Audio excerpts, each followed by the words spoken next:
The Church of Rome gives us God himself. A greater gift than God is a human being cannot hope to receive. We receive the gift God himself is when we receive Holy Communion. To become more intimately united with God than the Church enables us to be by means of the Holy Sacraments, we must take leave of this life. This is just basic Catholic faith, right? It can be difficult for somebody who is born a Catholic to realize what they have. All my life growing up as a child, I wish there were answers. I wish there were answers why God talked to people in the Old Testament but no longer. I wish there were answers about what God wanted from us, or even what happened after we died. There are no questions to which the Church doesn't give the answers. Everything that God has given man is given in the Church, in the sacraments and in the doctrine. And there are a lot of people in the world who aren't Catholic, and they don't have that. And if people who are born Catholic sometimes think that everybody has that, but they don't. You're the only ones. Even non-Catholic Christians in the United States very often have no answer to the meaning of suffering, of why good people suffer.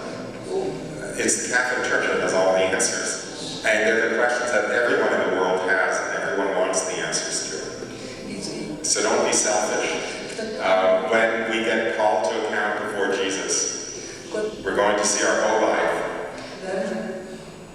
And, we may see somebody cross our path, and Jesus will point to them and say, you see that person? You were their one chance to be saved.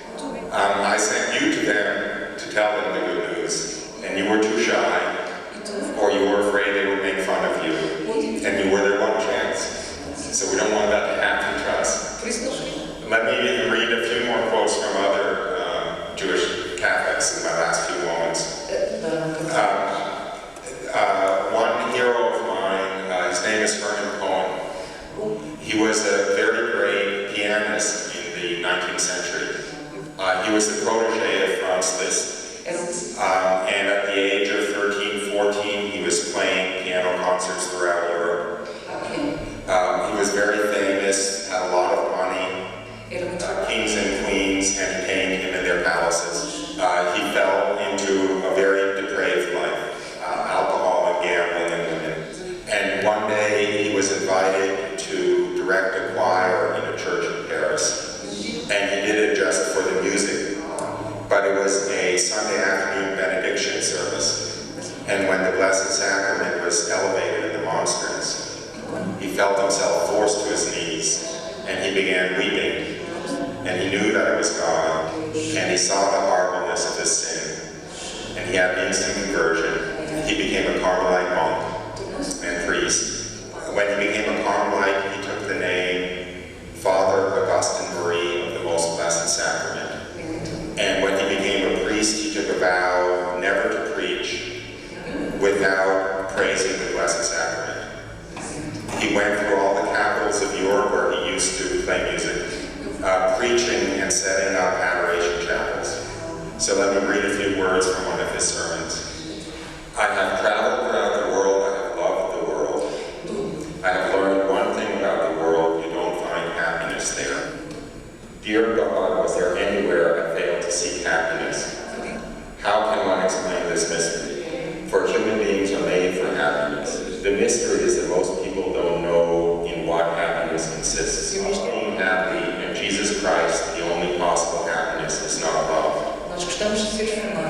We love pleasure, splendor, but Jesus Christ, the most exquisite pleasure, is not love. I could go on and on reading these stories. I wrote a book full of them. Let me finish with one final Jewish Catholic convert. His name was Arthur Kleiber. He just died a few years ago to work for and pray for the conversion of Jews.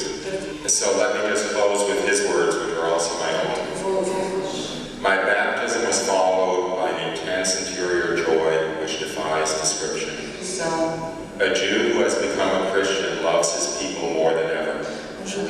He wishes for them with all his heart the saving faith which he himself has received. Eu desejo. Completed Jews have become what all Jews expect to become when the Messiah arrives. Maybe I'll close with an official Catholic prayer for the conversion of the Jews. It was a postulatum from the First Vatican Council, which was in the 1860s. Postulatum is just Latin for petition. And it was an invitation on the part of the Catholic Church to the Jews to join. E era uma